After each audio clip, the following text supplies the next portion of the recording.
We are on lesson 3. So we're going to start talking about listening skills, which is really at the heart of customer service. Um, let's move forward. So in this lesson, we're going to talk about and begin to apply good listening skills and obviously recognize the role that they play in what we're doing. We're going to use and implement different levels of listening, and we'll describe those levels in a little detail here in a moment. We're going to identify and actually practice personal level of listening skill. If that works virtually, it might not work, so we'll give it a go and see how that works. Hopefully that makes the illustration for you. We're going to demonstrate an understanding of barriers to effective listening. This probably will be somewhat intuitive, but I think it's important to highlight so that we are all on the same page. So before we get into effective listening, let's review some principles of good communication.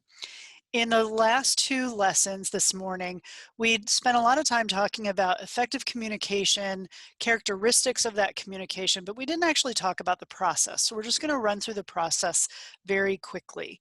And this is pretty rudimentary, but we want to make sure we're all starting on the same place. So when you first start communicating with someone, you really want to make sure that there's a greeting. How many times have you had someone barge into your workspace and just start talking, and your mind is on 15 other things, and you miss the first part of what they said because they didn't give you a greeting like, "Hey, Bonifer, I want to talk to you." So it's pretty simple, but it's also easy to miss. I do this all the time in emails, and I have to stop myself. Like, I've been working for 2 hours already, and I just shoot off an email to somebody and forget to even say good morning. So my email's coming out of left field, right? That happens a lot when you run into folks, and especially when people are busy. You want to make sure you listen. We're going to obviously spend some time on that here in the next few minutes. You want to ask questions. Make sure you actually understand what they're saying. Katie and I have both given you some examples of miscommunication with people that we work with closely, and really needing to take an effort to understand what they're saying. Particularly in customer service, you want to restate the concern. This is important. It feels a little duplicative, but this is important to make sure that you're, one, confirming with the sender of the message that you actually did hear them, but 2, it also gives you an opportunity to really make sure that you understand the heart of the concern.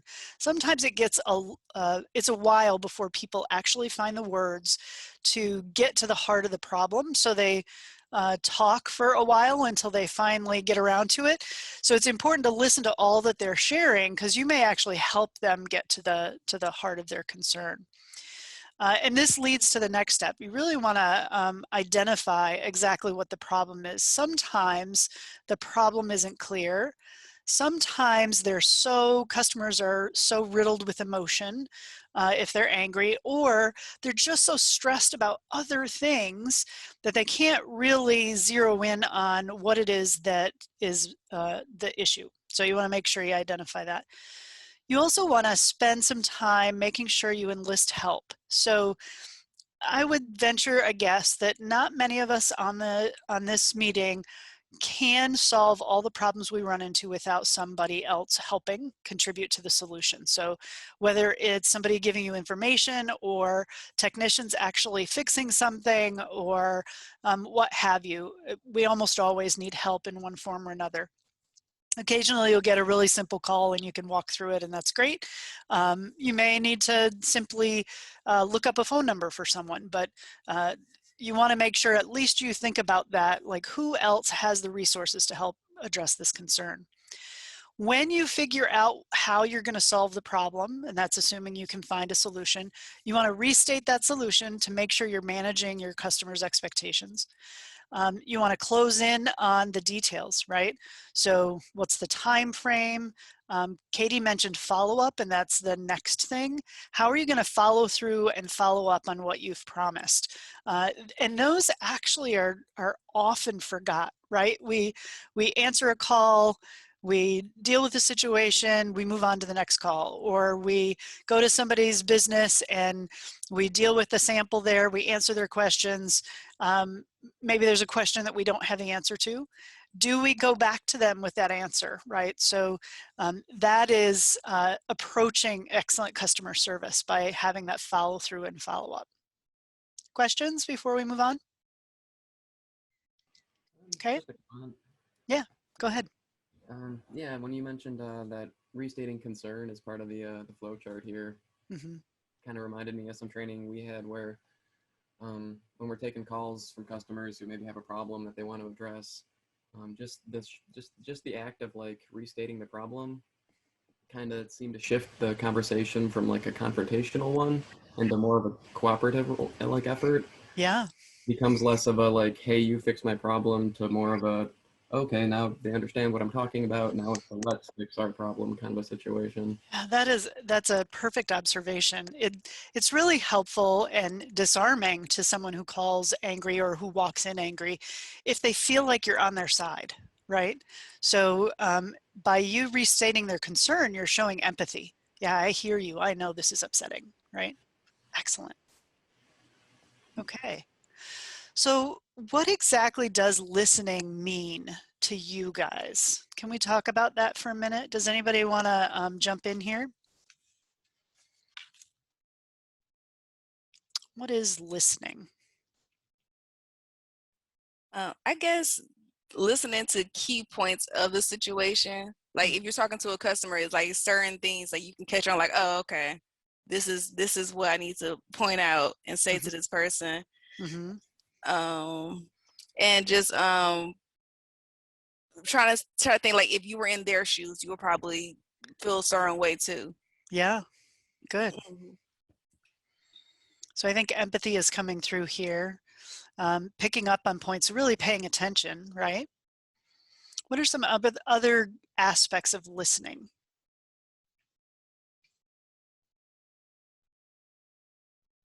Any idea?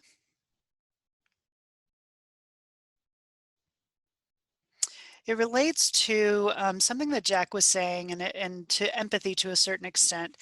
Sometimes it helps when to show empathy, not just to restate their concern, but as Deshay was starting to say, to help people understand that you might have had that experience too, or that others have had that experience. It doesn't necessarily need to be you.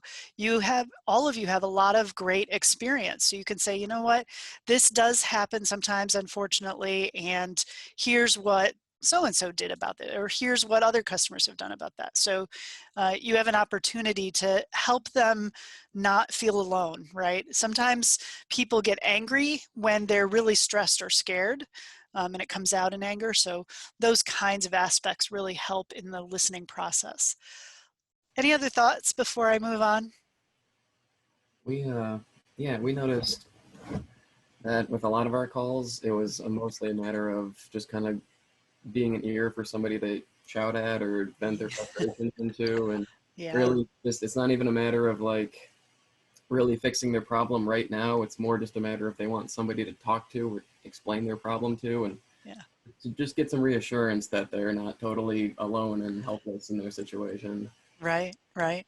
I don't know that we have anybody from a call center on here, but I had one student in the past tell me that she worked in the walk-in bill payment center. And so they took phone calls and walk-ins. And there was one customer who was a senior, and they looked forward to paying their utility bill every month because it was her opportunity to come and chat up the girls. And they would secretly figure out who she was going to end up with. And, you know, it was sort of a game that they'd play after a while, but she really just wanted somebody to talk to, right? And we'll talk about that style of customer and how to manage that coming up here. Let's spend a little time talking about levels of listening, and this will likely be intuitive to all of you. We all do some aspect of all of these. It's really just part of life, but let's walk through them. So we've got ignoring. That's sort of the bottom of the steps, if you will. And ignoring really is, tends to be what we do when we've got 100 things going on. We keep typing when somebody walks in our office, or, you know, the spouse on the couch going, but not looking at you, you know, that kind of stuff. That's ignoring. So yes, your ears are open, but your mind isn't engaged with your ears, right? We all do it at some point. How many times have we had a small child come up and say, Mom, look at this, or Dad, look at this? Nice, honey, right? So unfortunately, it's not a great place for us to be, but we all go there sometimes. There's also pretending. That's the next level up. So this is when we act like what, oh my word, let me start that again. This is when we act like we're listening, but we're not really paying attention to what they're saying. We may continue to do other things. We may actually be pretending to listen and we're making eye contact with them, but we're really not hearing what they're saying, because we just want to wait so that we can tell them what we think. Right? How many of you have talked to somebody like that who, finish your conversation, or they interrupt you because they don't really care what you're saying. They just want you to hear what they're saying. That's pretending to listen. Selective listening is another one. This is, there's some nuance to this one. There's actually nuances to all of them, but this one is a little bit, unfortunately, it can creep up on you. So you want to be really aware of it. This is when you are listening to a certain degree, but maybe you're listening for keywords.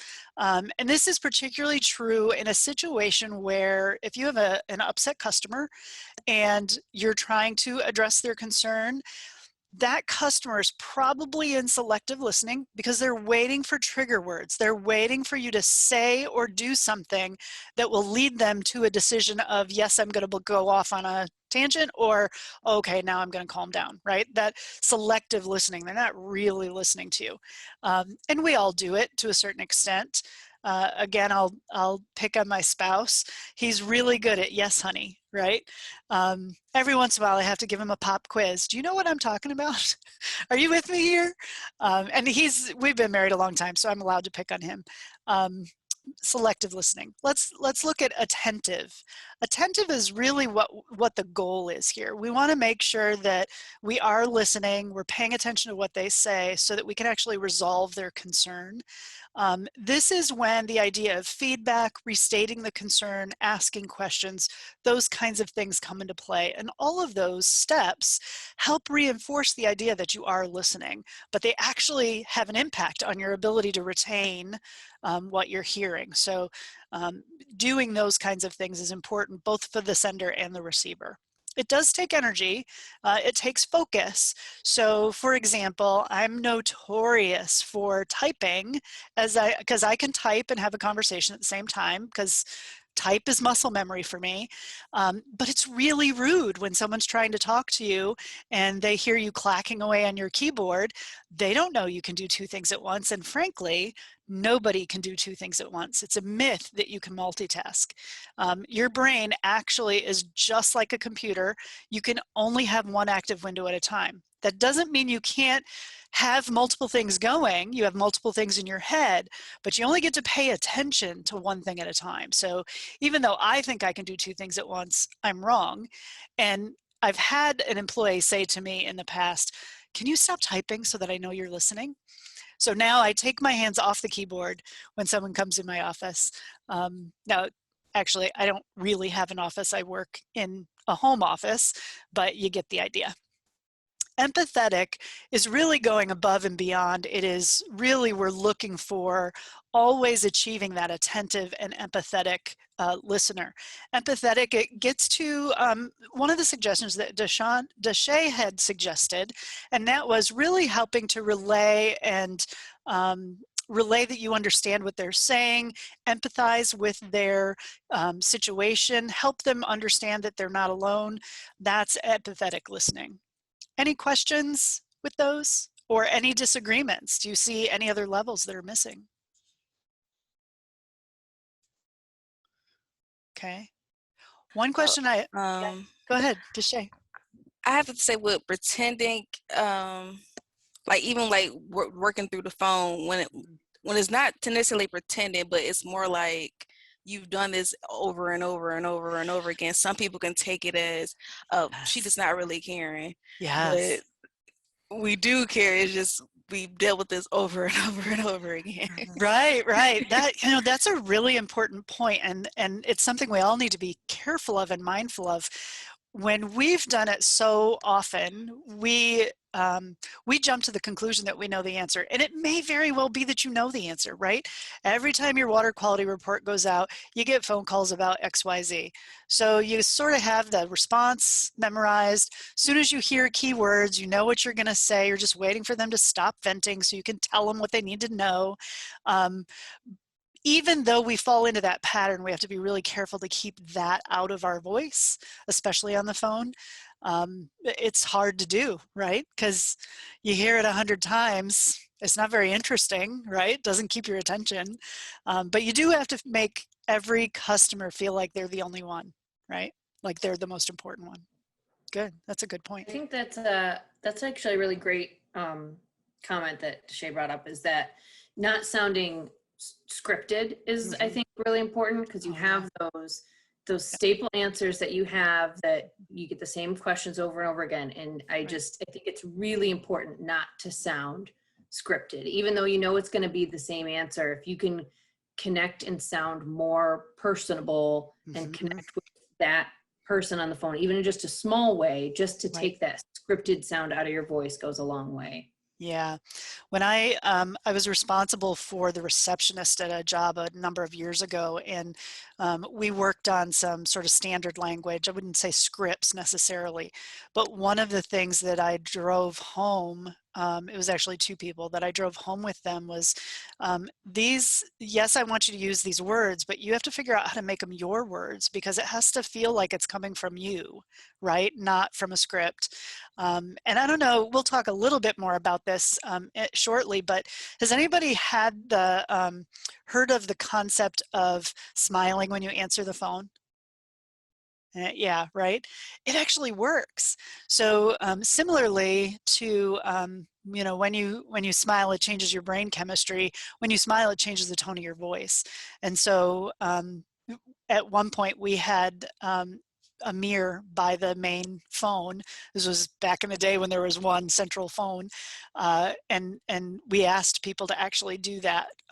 Some did and some didn't, but getting that script out of your voice is key to customer service. Any other comments? Okay. So this is an exercise, and I think, let me see if I don't remember if I uploaded this or not. I did not. So we are going to, this is going to be very similar to the exercise we did with your communications inventory. If you have the book, this is on page 37. And if you do not, I'm going to walk you through this. There is no scoring for this. So this really is just for yourself. It's really just so you have a picture of the kind of listener you are. So really what you're looking for is to get as many often, usually, and always as possible. Those things that are once in a while and seldom, and I'll explain that in a moment, you're going to want to take note of, because you're going to want to work on those, right, as part of your listening skills development. So for those of you who do not have the book, on a piece of paper, and you can write this however you want, the words completely out, or you can write columns A through E. But in the first column is seldom. That's one of the answers, seldom. The second one is once in a while. The third one is often. The fourth one is usually. And the fifth one is always. And just know that, we can wordsmith, but the idea is that the more to the left you are, the less that's a skill of yours. The more to the right you are, the more that you have that skill, okay? So there are 10 statements I'm going to read, and the idea is to count up your columns. So just make a tick mark in the column for each of the 1 through 10 questions. And that'll give you an idea of where you are. We're not going to share this with the group. I'm not going to ask you to read it out. It's really just for your information. So number 1, I minimize distractions to listen where I can. I minimize distractions to listen where I can. I do that seldom, once in a while, often, usually, or always. Number 2, I summarize the main points before closing a conversation. I summarize the main points before closing a conversation. I do that seldom, once in a while, often, usually, or always. Number 3, I listen for the main points of my customer's message. I listen for the main points of my customer's message. Number 4, I am comfortable with silence and allow my customer to pause without speaking. I am comfortable with silence and allow my customer to pause without speaking. Number 5, I match my vocabulary, speed, and volume to my customers. That can be a tricky one. I match my vocabulary, speed, and volume to my customers. Number 6, I ask clarifying questions to ensure accuracy and understanding. I ask clarifying questions to ensure accuracy and understanding. Number 7, I treat each customer interaction as if this is the first and only call I've taken today. I treat each customer interaction as if this is the first and only call I've taken today. Number 8, I manage my reactions when a customer hits one of my hot buttons. We'll talk about hot buttons later. I manage my reactions when a customer hits one of my hot buttons. Number 9, I take notes while listening to help me remember and ensure accuracy. I take notes while listening to help me remember and ensure accuracy. And finally, number 10, I concentrate on what my customer is saying instead of planning what I'll say next. I concentrate on what my customer is saying instead of planning what I'll say next.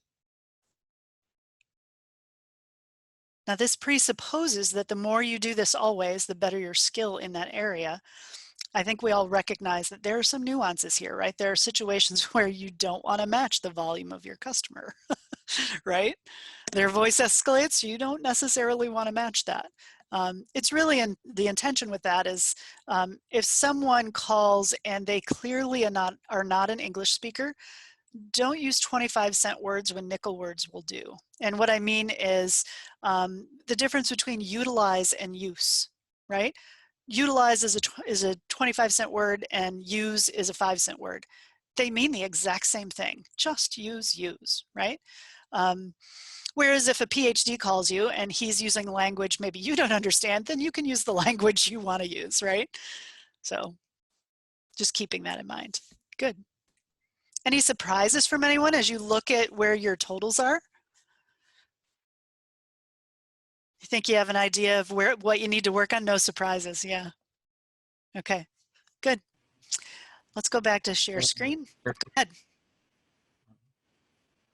All right. I was just gonna say for number 8 there, I took that as I don't normally get like hot button issues necessarily with customers come up, but I took that as like how would I handle a situation or a call if I'm particularly overworked or stressed or in a bad mood at the time. Yeah, yeah, that would work, right? Yeah, some people are really great about just letting things roll off their back, and others have some pretty serious hot buttons. So it's not really a good role for you to be in customer service and have lots of hot buttons. It could be a very stressful job, right? All right, let's move on. So, whoops, here we go. So what do we do with inefficient listeners? Are we inefficient listeners? According to Wikipedia, this says that people can listen and comprehend at a rate of 300 words per minute, but the average PowerPoint presenter speaks at a rate of 100 words per minute. Typically, a fast talker auctioneer can speak at around 250 words a minute, but we think between 1,000 and 3,000 words a minute. Isn't that astounding? So think about that in terms of listening. We can listen at 300 words a minute. we can think at 1,000 to 3,000 words a minute. Really, it kind of makes sense then when you think about it. Of course, we're waiting to respond because our brain is 2,000 words ahead of the person who's speaking, right? But that's definitely a temptation and something to keep in mind. Now, studies have shown too, immediately after listening to a 10-minute oral presentation, the average listener has actually only understood and retained about 50% of what was said.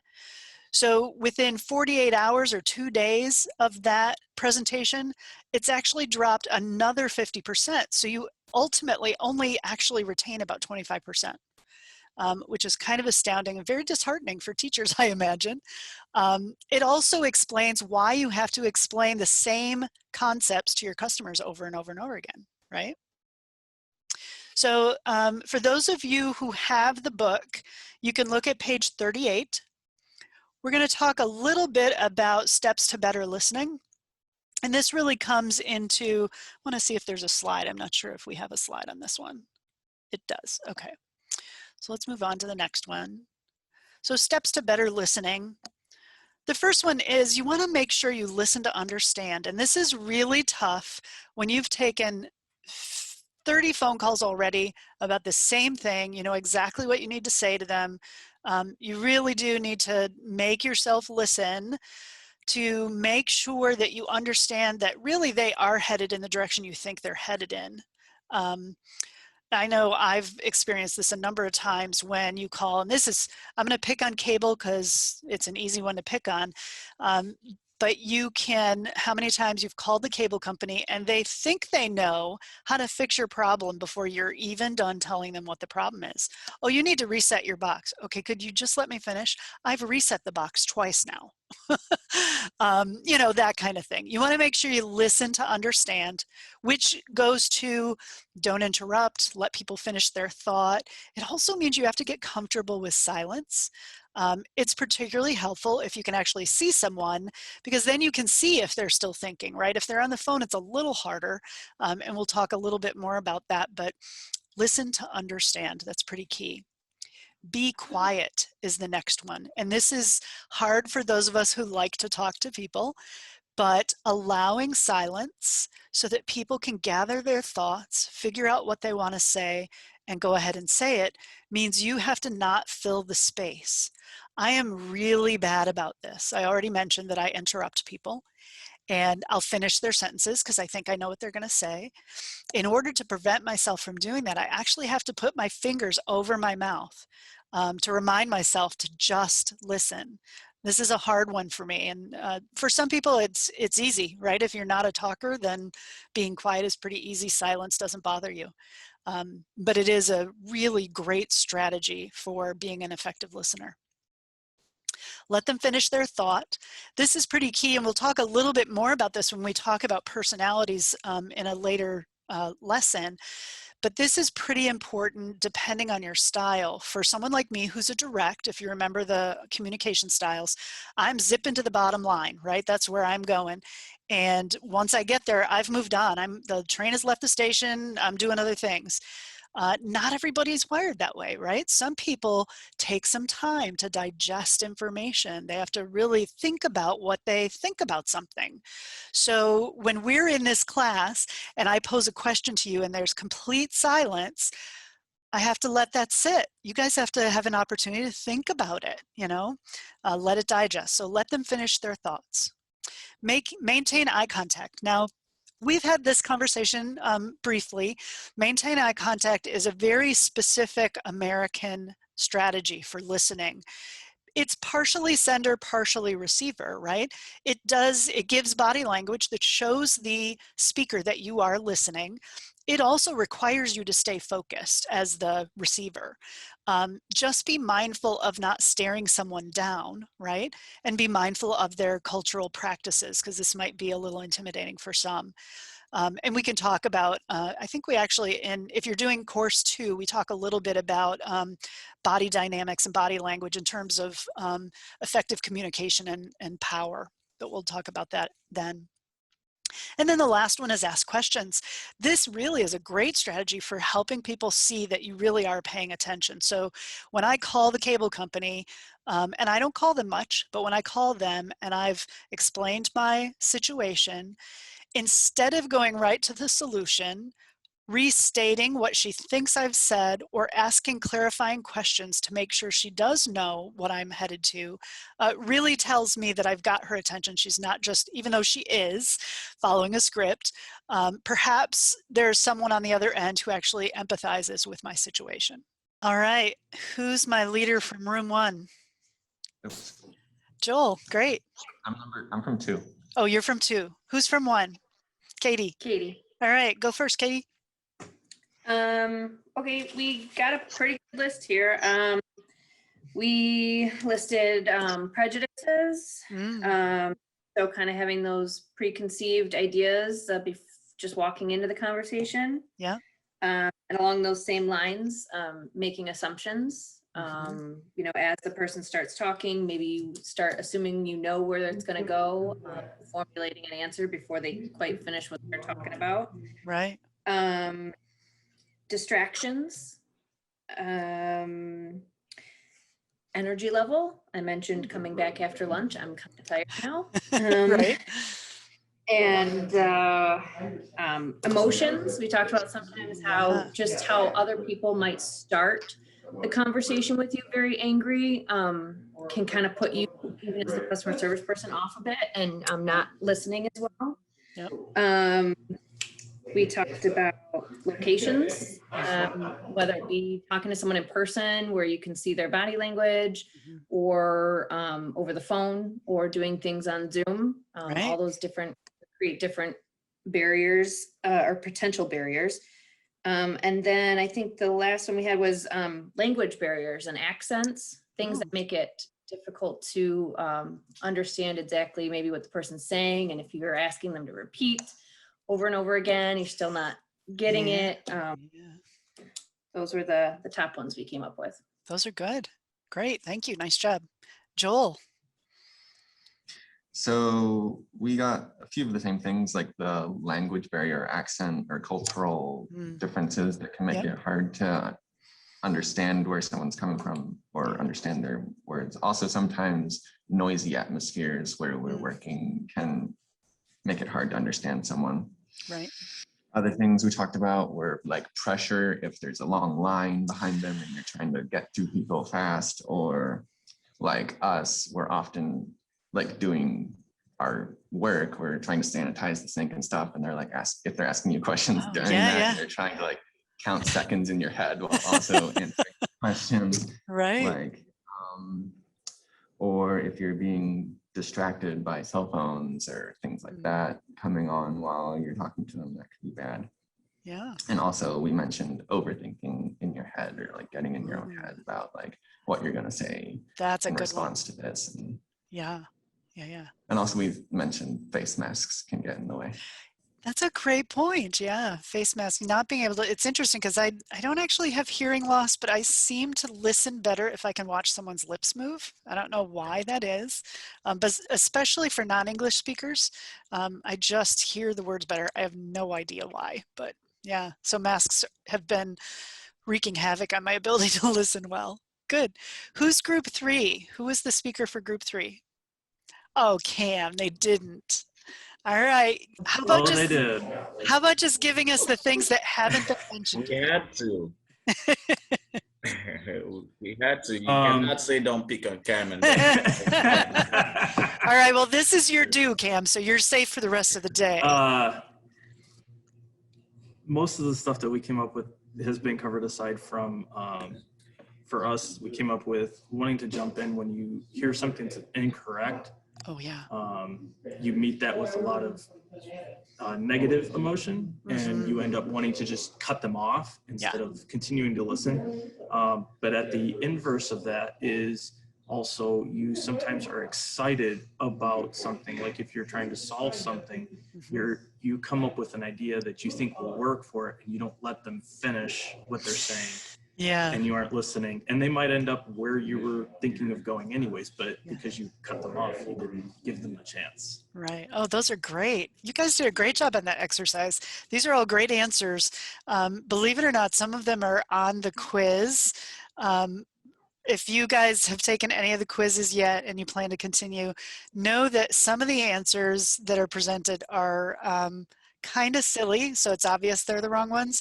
Some of them are kind of tricky because they're maybe you could see it, but you're really looking for the best answer. Just remember that. Okay.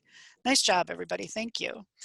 All right, so let's pop back to here. The next, I think we have a poll next. Yeah. So let's go grab a poll. And this is for barriers.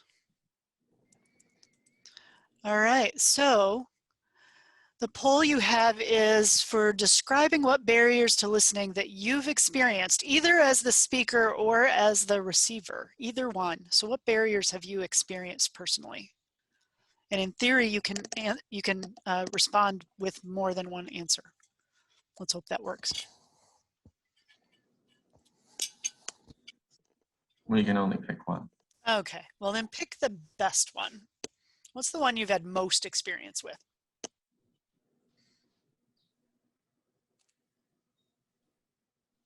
Or the one that's hardest for you to overcome?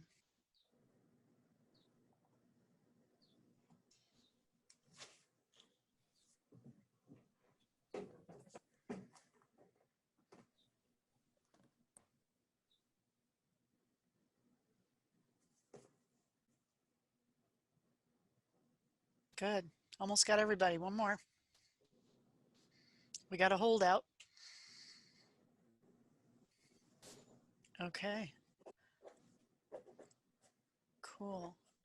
So let me share this with you real quick. This is interesting. So 33% of you say other conversations are distracting. They're a barrier to good listening. 25% say busy space with lots going on. One of the jobs I had right out of high school had me working in a room that had really loud printers, just rows and rows of printers. And I learned to tune out loud noises. And yet, if you play music when I'm trying to do something, I can't hear anything but the music. It's very odd. Anyway, all right, that's interesting. Thank you for sharing that. So we're going to stop sharing that. And the next exercise is actually an individual one. And I'm going to talk you through this. So I need everybody to have a piece of paper and a pen. Doesn't need to be completely blank paper, it can be scratch paper, it's just for your purposes. What we're going to do here is I'm going to describe a very complex shape to you, and I want you to draw what you think I'm saying. Everybody needs to go on mute because you can't ask questions. I'm not going to go backwards. I'm just going to describe the shape, and then at the end I'm going to show you what the shape is, and we're going to talk about how close you got and why. Okay? So This is the drawing experiment, correct? it is a drawing experiment, yes. Okay. Have you done it before? No, it's just going in accordance with the book, so I just wanted to Yes. verify. That is where we are. Thank you. Okay.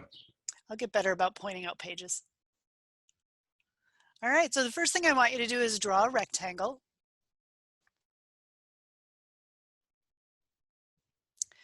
Then I would like you to draw a line inside the rectangle from one end to the other end, intersecting corners and going a little bit outside the rectangle. Then I'd like you to draw a circle inside the rectangle. Once you have the circle done, I want you to draw a triangle inside the circle, but the triangle should not be an equilateral triangle. In other words, all sides are not equal in the triangle.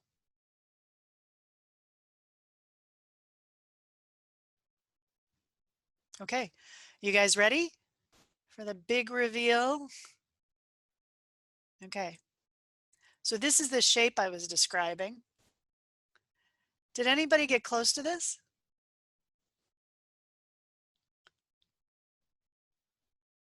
Oh, look at you. That's pretty darn close. Yeah, look at that.